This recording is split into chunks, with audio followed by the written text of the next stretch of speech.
Good evening. I'm Harry Keeling, and on behalf of the Alaskan Aviation Safety Foundation and Alaska Public Media, welcome to Hangar Flying. Our distinguished guest this evening is Dr. Melchor Antunano. He's the director of the Civil Aerospace Medical Institute, commonly referred to as CAMI. We're very fortunate to have such an internationally recognized expert as Dr. Mel in Anchorage. He's here at the invitation of the Alaskan Aviation Safety Foundation and will be the guest speaker tomorrow at our fall safety seminar, which begins at 8 a.m. It's at the Coast International Hotel at Lake Hood, and it'll go all day. The seminar is free and it's made possible by members like you and your donations and membership throughout the year.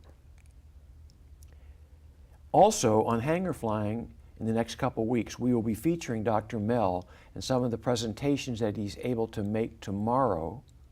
We will summarize them, having him talk about those topics, so you all in the bush who can't come to, or in Anchorage who can't come to the seminar, will have the benefit of Dr. Mel's experience and knowledge.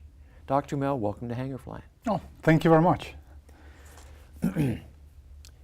I've got to tell you that Dr. Mel has got an extraordinary resume. Medical doctor, chief flight surgeon for the FAA.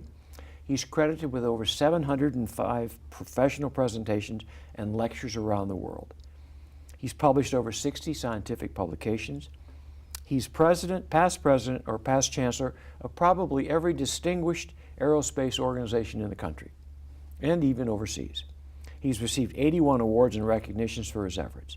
We are truly fortunate to have you on our program. Thank you. My pleasure. So, Dr. Mel, I know this is not your first trip to Alaska, but I also know in the past couple of days you've been able to see and hear some special things. Let's start with today. What do you think of your ride in the Top Cub? Oh, it was one of the most exciting flights I have ever had in my life. In fact, I kept telling your colleagues that I'm so jealous of the type of flying that you can do in Alaska. And it's not just being able to go where you go, but in many cases, the skills that are required to do some of those special operations, landing in unprepared runways, really the challenge of being technically proficient, but at the same time is doing it with enjoyment. And that's one thing that I noticed, that people who fly here, they really love it. It is not just another hobby, it becomes a passion. They're very passionate about doing it here and really getting involved with special and very interesting types of flying that take place here in Alaska. So one of the hooks in flying you today is we want to get you back next spring, and you can get a float ride and an off-airport landing and see some of the other missions that we fly. Ooh, that would be incredible. So one of the other things you're able to do, the FAA gave a couple presentations on some pretty unique Alaska programs, like the Weather Cams program, and some of the things that are special in Alaska. Any initial thoughts on that? Oh yes, particularly related to the Weather Cam program. I was aware of it for many years, but this is the first time that I can actually get a detailed explanation of how it works and really the scope and the impact that it has on safety flying here in Alaska. I can tell you, I'm extremely impressed of how effective has been that system, not only in decreasing accidents, but improving safety, but how such a technology, which is very simple, has been so welcomed by the pilot community in the state, to the point that it is not, well, just another requirement. It is not a requirement, but people actually want it expanded and want to find ways on how to improve it even more.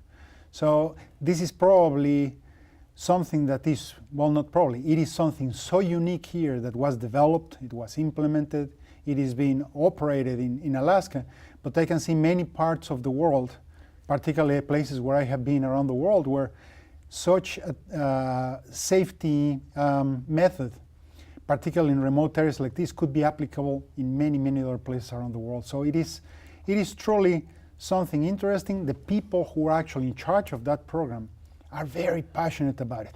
I mean, they love what they do, and it shows. And that also motivates them to go to the next step. And what's the next? How can we improve it? How can we make it more available to as many pilots as possible? So I'm truly, truly impressed about what has happened with that program. Well, Dr. Mel, we've got just a minute left. I would like to just simply add to what you said. Walter Combs, of course, is the project manager for the weather cams, and he is passionate. And he's got some things coming down the road in the next couple of months that are going to make a good program even better.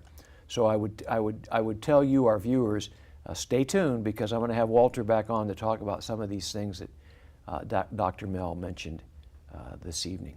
So again, what I'd like to emphasize to you, tune in. In the next couple of sessions, we'll have Dr. Mel back on to talk about the 4 areas that he's going to cover in the seminar tomorrow. Remember, Coast International, Saturday the 21st, registration at 8 a.m.